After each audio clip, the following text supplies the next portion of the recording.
I charted this. You can see the data on the screen is December 2018. It was the last bear market low.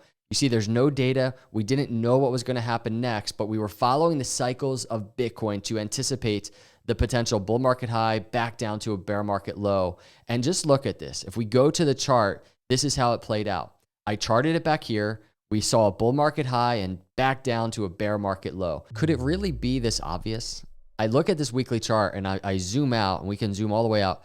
The trend of Bitcoin, could it be this obvious that the bottom is in, that we're in this cycle shift, similar to the last one in 2018, similar to the one all the way back here in 2015? Even just sitting between these two halvings, the consistencies are impressive. And I ask myself, is it this obvious? Is it this easy? In this video, I want to explore that, and I want to actually go over 5 specific reasons why, yes, it potentially might be so. Only history, when we look back on it, will tell us if it was so. But I want to discuss 5 data pieces that suggest it is so. And I really, before we get into that, I want to talk about what's going on with Bitcoin price on the short term. So everybody, if you appreciate these videos, please hit that subscribe, hit that like for me. It really means a lot. Let's dive in and talk about it. This is Bitcoin on the hourly. A little messy. I want to kind of break it down. This is the target to the downside in the $22,000 area. We're going to look at the short-term targets right now. It's only going to take a couple of minutes, because if you're anything like me, I'm just constantly wondering which direction we are going in the short term, but I can't say this enough. It really doesn't matter. It doesn't matter really for me, because I don't really trade in the short term as much as I am macro minded, right? And I think many of you are in that similar mindset. You're just waiting. You're waiting for the cycle shift, but either way, it doesn't matter. We are watching the short term. So here's the thing on the hourly I just really wanted to break down. We've had this consistency on Bitcoin right now, upward consolidation. We had this pattern all the way back here in January, broke to the downside perfectly to a swing low, to a new swing high in February, beginning of February. And just the consistency on this chart is swing low to swing high to swing low, and it's a higher low Fibonacci, right? So that already hit. From that low, we have another setup currently in play, which is that swing low to swing high, and we have a new Fibonacci. And interestingly enough, in or towards the bottom of this Fibonacci range is basically our target. And you can see it here, this lower trend line. It's a higher low range. It's the first target we really want to look for Bitcoin. And not only that, it is a pattern target as well. So we have a pattern target. We broke out of this ascending triangle to the upside, back down. And we have this target right around 22,000, which is right around the 786 line of this higher low. So this is the setup I'm continuing to watch for Bitcoin. But again, I sit here and I'm like, I'm watching it. I'm curious. Many of you might be curious if we hit that target or not. But at the end of the day, it's kind of like, does it matter? Because we start looking at this chart. Now, here's where we start breaking down those 5 pieces of data that suggest that it really might be this obvious. And so let's go over here. This is an interesting article that came out. Bitcoin 2024 halving will be its most important. Interview with Charles Edwards. The Bitcoin commentator and funds manager reveals why 2023 is the start of a new regime for BTC price action and institutional investment. So we're going to break down these reasons. Looking ahead, next year's block subsidy halving will be especially important as Bitcoin becomes, in his words, the hardest asset in the world with certainty. And this is what the halving countdown looks like. I know 429 days is kind of seems like a long time, but it's going to go by so fast. Life just goes by so fast, let alone these cycles in this fast-moving environment of crypto. 429 days. And the build-up into that is going to bring a ton of volatility into the Bitcoin and crypto space. So this article goes on, and here's what he says. There's a very good chance this is the start of a new regime, the early stages of a Bitcoin bull market. And we discussed that. Are we in a bull market yet? My view is we're not in the bull market yet, but it could be defined as the early start of one. I mean, similarly to this, an early start to the bull market.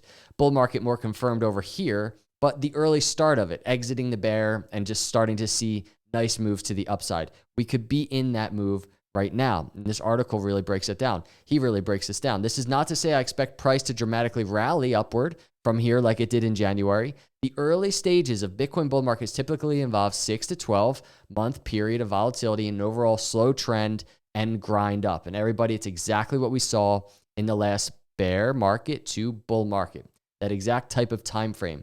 Now, here's what I really want to note. The cycles of Bitcoin kind of underline everything that we're talking about. It's foundational to everything we're talking about. Now, this chart, I actually charted right here. I charted this. You can see the data on the screen is December 2018. And just look at this. If we go to the chart, this is how it played out.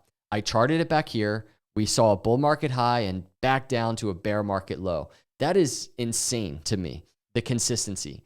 And I would really, really be doing a disservice to the data I've been tracking if I didn't say, let's anticipate a similar move. So just as I was doing that video back here in 2018, guess what? We're doing it now, talking about preparing for that next cycle. And that's why everything we talk about in this video is important. So if we go back to this, here are the 5 reasons kind of he breaks down. And he gave a little bit more than 5 reasons, but these are just some that really stuck out. Just exited a period of deep value as defined by many on-chain metrics, including Bitcoin trading at its electrical cost for 2 months ending this January. Not going to dig into the specific data, but on-chain metrics consistently, even in bull market highs, they offer such a nice roadmap. And the same thing is happening right now in these bear market low that we've most recently been in. It's on-chain metrics suggesting that there's a shift getting ready to happen, namely a shift into this new regime that he's discussing. Completely, this is number 2, completely eclipsed the price collapse of the 3rd biggest fraud of all time in just 2 months. Do we realize if we just sit back, this was a headline in December, in the right at the bottom of the bear market almost. Fear and doubt shadows cryptocurrency exchanges after FTX's collapse. I mean, this was supposed to be the end of crypto. And if we go to the Bitcoin chart in December, right around when that article came out, you can see right around here, things were looking really bad. And look, Bitcoin is already just making up for gains. Bitcoin is resilient. Crypto is resilient. This was not the end of crypto. It just wasn't. This still, in my view, is the beginning of crypto. We are so early. And that point kind of highlights the fact. Witnessed a 40% short squeeze with identical characteristics to the 2021 China mining ban Bitcoin price bottom. So kind of short squeezes happening off the back of different headline events and different things happening in the ecosystem. Number 4, the Bitcoin cycle drawdown hit typical 80% levels in late 2022. This is just another thing. If we're looking at data, price range wise, from the bull market high, look at this, to the bear market low, 77%. That, even with all of the things, FTX was just one of them, right? Don't forget about Luna. Don't forget about Celsius. 77% down this cycle around. The last cycle was worse, 83, 84%. So this is how strong Bitcoin has been. And it's not only how strong, but just how consistent, if you look at the screen, Bitcoin has been. Let's go to point number 5. A likely Fed rate pause and change of policy is due in 2023. Maybe it won't be 2023. Maybe it'll be 2024, where the Fed pivots, or there's more bullishness in that regard from the Fed. Either way, the bear market and the steep decline in the bear market, we can't help but ignore that the worst is over.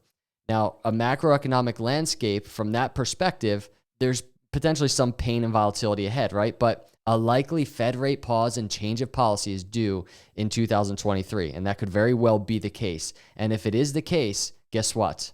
All that mess that we just went through, all of this with inflation, with interest rates, with the fear and uncertainty and doubt of what the Fed's going to do, and with FTX, and with Luna, and with Celsius, and all of these things, the worst is over, and we really are in that pivot right now. And the consistency, and that lends to the consistency of what we might see next, which is what we've seen coming out of previous bear market lows, namely the entrance into a bull market, especially as the 2024 halving approaches. All of these things coming together while you and I, we still do zoom in on those hourly charts to track shorter term targets. If you're anything like me, and hit the like button if you are, I do it because I'm on the ride, right? I'm on this macro long-term ride, and I just like to know the next move, so I'm mentally prepared for the volatility on the short term. If I'm going to be surviving and living through that short-term volatility, I'd rather do it with kind of my eyes open, anticipating those next moves. So that's why we're looking at these targets. Would be awesome to see if Bitcoin actually bounced off of a 618 higher low area and just actually continues to the upside now. But remember, we have this target down here, $22,000 region or so, and on the daily, that's what it looks like. down here at this lower trend line. So everybody, let me know your thoughts about all of these things in the comments below. I hope you're having a good Saturday, a good weekend. Hit the subscribe and like. I'll see you in the next video. God bless.